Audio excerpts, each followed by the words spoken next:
As this is our last session, but there were a few things that something I wanted to discuss, very important. Last week, actually we've been going through a general tekufa in the last few weeks. It's been very difficult on a lot of people, a lot of different situations going on. Last week in particular, and this is where I decided I was going to say a few words tonight, was actually a very difficult week for my family and actually for the neighborhood as well.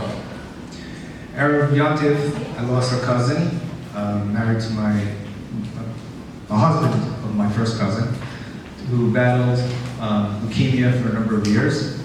Unfortunately, he lost the battle, Erev Yontif. And then at the end of the week, so tonight's last year is actually going to be Leilu Nishmas Yeshua Shalom, as well as Zachariah Yosef Myers, who also lost a battle last week. Unfortunately, his battle was a little bit different. His battle was more of a mental illness situation. And he also been battling this for a number of years, and it's been a very difficult situation. So as I was progressing through the week, I was learning in Parsha, which I usually do, and I noticed something very specific in the last 2 weeks. Bamidbar, we start off, which we know is translated as numbers. There's a lot of counting going on. And when the Torah discusses counting, whether it's Am Yisrael, Bnei Yisrael, the Levim, the Kohan, whenever they decide to call them, there's a term that the Torah uses. Sometimes it's kisisa, sometimes it's sivu, and sometimes it's naso. But the terminology of yisa, naso is lifting up. Not actually counting, but it's actually lifting up. And what does this have to do with everything? So in the last 2 weeks, the Torah was talking about, it was counting Bnei Yisrael, then it started counting the Levim, Bnei Levi. Bamidbar discusses Kahas, and then this past week, it was Gershon and Merari. So the Nesiva Shalom brings down this couple of questions. And beautiful Nesiva Shalom, if you have time to read it, you will be able to get more detail. First question was, why was Kahas mentioned first when Gershon was the oldest, was the Bukhar? So it should have really been Gershon, then Kahas, and then Merari, but instead the Torah discusses Kahas, Gershon, and then Merari. The second question brought down is the terminology of Naso, where Kahas, the term Naso was used, by Gershon, Gamhim was also Naso, but the name Merari, the term Naso is not used. The Nesiva Shalom goes through a whole situation where different people, there are Kahas, Gershon, and Merari. First of all, the reason for Kahas going before Gershon was very simple, was because Kahas's avoda was to carry the clay mikdash of the Aron, menorah, and so on and so forth, which was the highest madrega that you can have, and therefore Kahas went first. And that's why it was then Gershon Gamhim. As the Nesiva Shalom breaks it down, it says that there are different types of people. With Kahas, the Torah uses the term avoda. So this is their avoda, this is their work, this is their job. By Gershon, he uses the term avoda b'masa, la'avod b'masa, a different terminology. And by Merari, it's just masa'am, their burden. So why do you have 3 different terms? One term, then the Nesiva Shalom down to 3 different types of people. One, everything is simple in life. Everything goes easy, everything looks like it's wonderful, everything is beautiful. And they're able to just go through life and just do whatever they have to do. And it's just, Hashem, this is what I have to do. And it's easy for them. And as Rav David Sipra was saying last week, he was a share between Menachem Marav and Eish Kodesh, and it's like, these are the CEOs, and these are the Rosh Karla. Everything seems to be that they're very smart people, wonderful people, and everything is just wonderful. Then you have Gershon, a level down, where it's avoda and v'masa, where they're great, they're wonderful people, and they're smart, and it's really beautiful to watch them. But at times there's a burden, and it's a little difficulties. But they're still able to get through and do everything.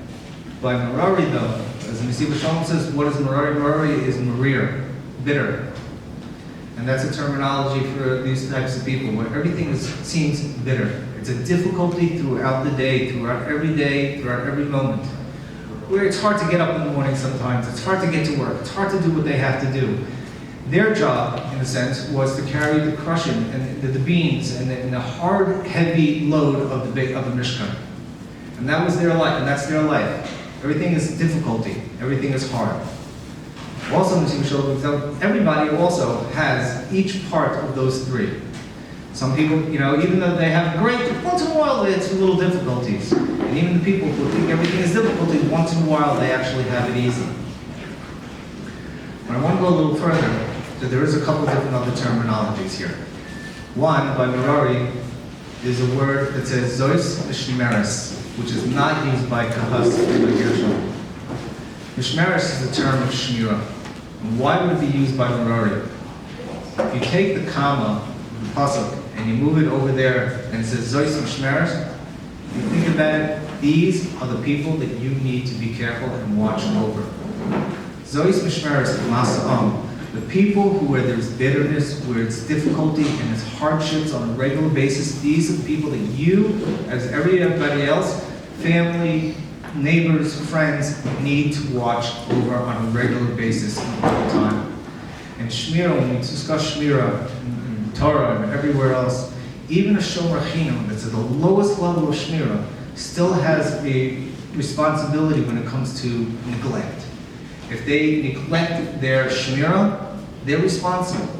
Even then, you have a Shmira, Shomer Chinam, Shomer Safar, all different levels and different types of Shmira that you have to have. But the main cause of, the main aspect of Shmira is to have that item next to you at all times, on your side.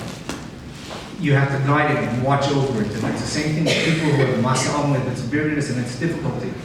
And what we've been learning here for the last several weeks, we're talking about people with difficulties on a regular basis. Where it comes from and how it goes, we don't know. We may not know, but the point is that they have the difficulties and they have the hardships. The families have the hardships. And we as neighbors and friends and family, we need to watch over and be shmira for them as well. And there's one other point that it goes through, and by Merari it says when it says the Kudea, it says by their family and by Mishpachtam, and very specific, even though it says it in all three different places as well, but it says by Merari twice, because over here you have to go ahead and each person is called out for their avoda. It's very specific. The Levium cannot do a job for another lady. It doesn't work. One family member can't do the job of somebody else's family. They have to do their own job. Each person has their own avoda. Each person has their own journey. You cannot go on somebody else's journey. You cannot take somebody else's avoda on your pocket and on your watch. They have to go through it themselves and they have to do it. That's the halacha and that's the way it rolls through. What we learned here in the last few weeks is these understanding of our children going through a journey. Some are having it easy, get up in the morning, go to school, do what they have to do, go to work, do whatever it is that's necessary. Some kids have a hard time getting up in the morning. Some kids, it's just not even possible to get them up in the morning or the afternoon. They can't get to school, they can't get to work, they can't do what they have to. They can't understand that there is an avoda that they have to go through.